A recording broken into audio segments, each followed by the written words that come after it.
It was one fine summer day.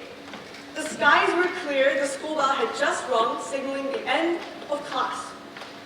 A group of scrawny boys with holes in their shirts and shoes came racing out of the gates with mischievous grins on their faces.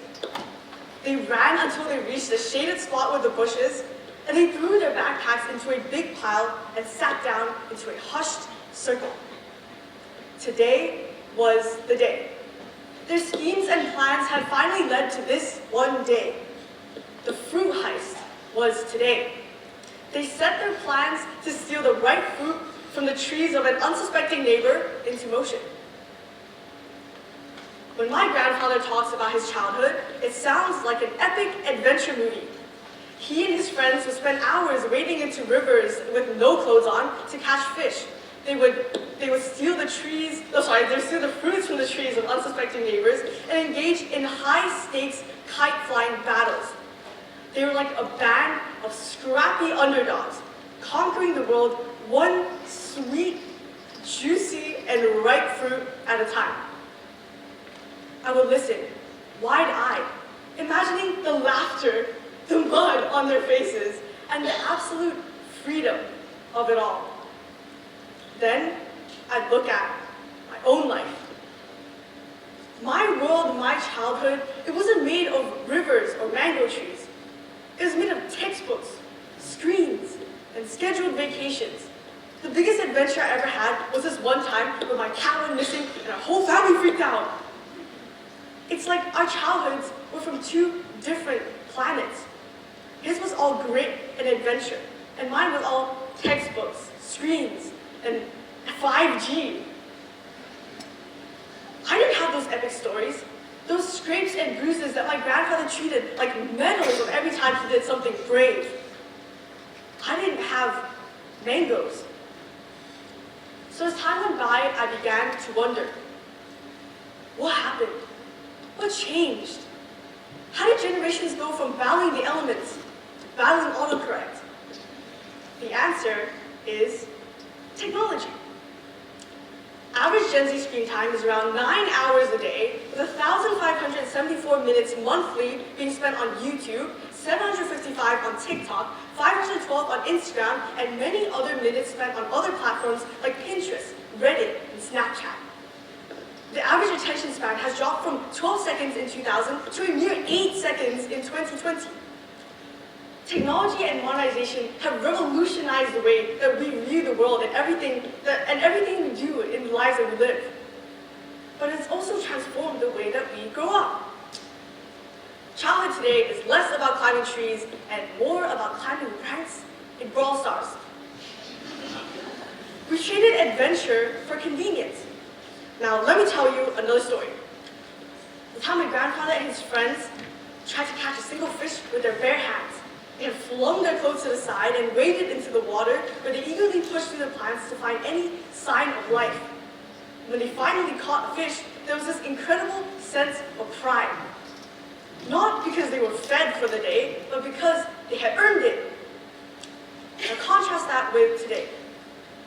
Kids used to run wild, now they run apps. They used to build forts, now they build Minecraft worlds. It's not that today's childhood is worse. It's just different. But in this difference, we've lost something that made childhood truly magical. We've lost patience and resilience, that sense of adventure that makes life worth living. The bravery and patience that defined my grandfather's generation have been replaced by a culture of instant gratification.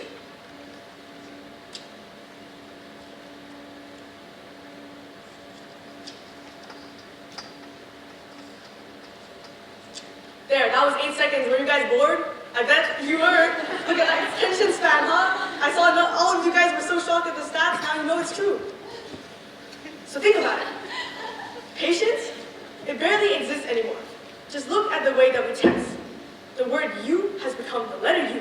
The word okay has become the letter K. And laughing out loud, the action, has been reduced to LOL. Even though, paradoxically, most times we send that, we're not even laughing. My grandfather once waited months for a letter to arrive. Me, if someone doesn't reply me in 5 minutes, I start planning their funeral. Now don't get me wrong, technology isn't all that bad. In fact, it's incredible. Now we have access to more knowledge than ever before. We can connect with anyone, anywhere, anytime. You know, my grandfather couldn't even imagine video calling someone at the opposite side of town, let alone two opposite sides of the world. To him, that's pure wizardry. And honestly, the fact that I can order boba to my house at 2 a.m. without even leaving my bed, that's my kind of magic. But here's the thing. All this communication and convenience comes with a cost. The more we rely on technology, the more we lose out on those raw, messy, and adventurous experiences that teach us resilience, creativity, and grit. So what can we do about it? Well, I'm not saying we should just throw our phones to the side and go out chasing kites. That would for sure not end well. But I do think we can learn something from the past. Now, I'd like to make it clear right now that I'm not some qualified technological advancement observer or some nerd on AI. I'm completely unqualified to give you guys a solution.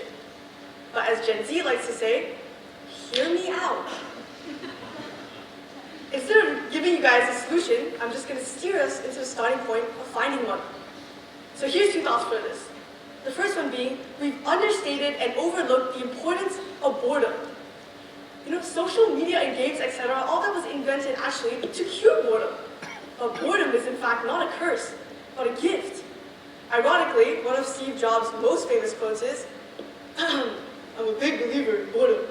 Boredom allows one to indulge in curiosity, and out of curiosity comes everything. My grandfather didn't go fishing because he was told to. It happened because he was bored. He wasn't glued to a screen. He had space to dream, to explore, to create. Reintroducing boredom is crucial. The next thought is that our definition of success needs to change. We need to stop measuring success by how fast we can get something, or how much money we make out of it, and more by how much effort it took for us to get there. In an age where instant gratification reigns, the best stories, the ones worth telling, they don't come from convenience or money. They come from resilience, consistency, risk, and sometimes a scraped knee. So that's some food for thought. Now, as the speech wraps up, let me leave you with one last story. My grandfather once told me about this kite flying competition where his kite got stuck in a tree.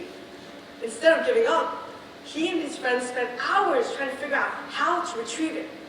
They tied sticks together, climbed a lot higher than they should have, and eventually got the kite back. But that story isn't just about a kite.